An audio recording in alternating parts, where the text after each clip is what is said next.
Section 423 Indian penal code में हम देखेंगे कि कोई भी इंसान अगर डिसऑनेस्ट तरीके से या फ्रॉडुलेंट तरीके से SEB करता है डी और आई के साथ, अब ये सिडबी की मैं बात नहीं कर रहा,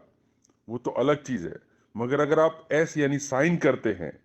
E यानी एग्जीक्यूट करते हैं, B यानी बिकमिंग अ पार्टी बनते हैं किसी भी डी और आई के यानी डीड या इंस्ट्रूमेंट के,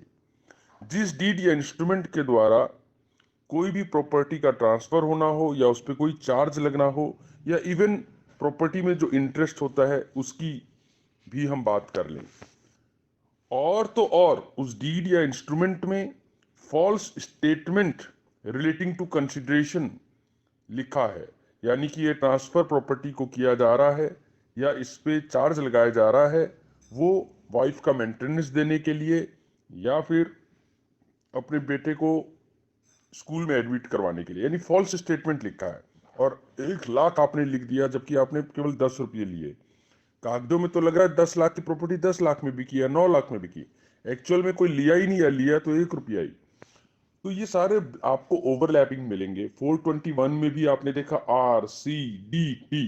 रिमूव करना, कंसील करना, डिलीवर करना, ट्रांसफर करना विदाउट एडिक्वेट कंसिडरेशन। 422 में सिंपल था प्रिवेंट करना, मगर 423 में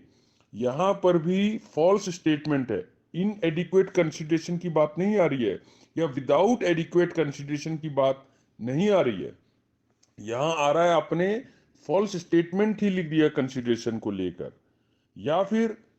अगर आपने कंसिडरेशन को लेकर फॉल्स स्टेटमेंट नहीं लिखा तो आपने पर्सन को लेकर या पर्सन्स को लेकर जिसके एक्चुअल बेनिफिट के लिए वो ट्रांजैक्शन हो रहा है। अब ये बात बेनामी ट्रांजैक्शन एक्ट हो या सेक्शन 41 TPA हो, वहां पर भी सिविल रॉन्ग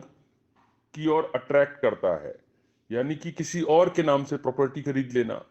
लेकिन यहां पर डिसऑनेस्ट इंटेंशन है, केवल टैक्स इवेजन नहीं है कि आप पे इनकम टैक्स एक्ट का कोई रडार चलाया जाए